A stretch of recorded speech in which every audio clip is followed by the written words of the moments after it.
നാട്ടിലെ എല്ലാ ജനങ്ങളുടെയും ഒരു പങ്കാളിത്തം വേണം.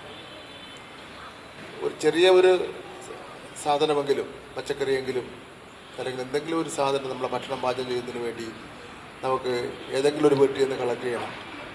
ആ ഒരു ആഗ്രഹമാണ് ഉള്ളത്. അല്ല ഒരു സാമ്പത്തിക ബുദ്ധിമുട്ടോ ആ പ്രയാസം കൊണ്ടൊന്നുമല്ല. ഒരു പങ്കാളിത്തം നമ്മുടെ നാട്ടിൽ ജനകീയമാക്കുന്നതിന് വേണ്ടിയുള്ള ഒരു പങ്കാളിത്തം, എല്ലാവരുടെയും കയ്യൊപ്പോടു കൂടിയ ഒരു കലോത്സവമാക്കി മാറ്റുന്നതിന് വേണ്ടിയുള്ള ഒരു പങ്കാളിത്തമാണ് ഇവിടെ നടത്തുന്നത്. എന്തായാലും ഈ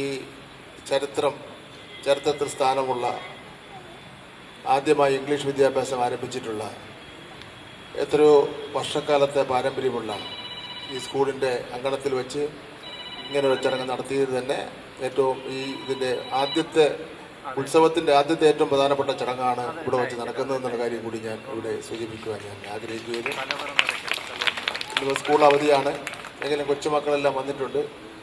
മക്കളെല്ലാം ഞാൻ ഈ കലോത്സവത്തിൻ്റെ ഉദ്ഘാടന ചടങ്ങ് കാണാൻ വേണ്ടി ക്ഷണിക്കുകയാണ്. സമാപന സമ്മേളനത്തിൽ മമ്മൂട്ടിയൊക്കെ പങ്കെടുക്കുന്നുണ്ട് കേട്ടോ. കാണണ്ടേ? മമ്മൂട്ടി കാണണ്ടേ? യെസ്. അപ്പോൾ തീർച്ചയായിട്ടും സമാപന സമ്മേളനത്തിനും നിങ്ങളെ കൊണ്ടുവരാൻ വേണ്ടി ഞാൻ ടീച്ചറോട് പറയാം കേട്ടോ, സിസ്റ്ററിനോട് പറയാം.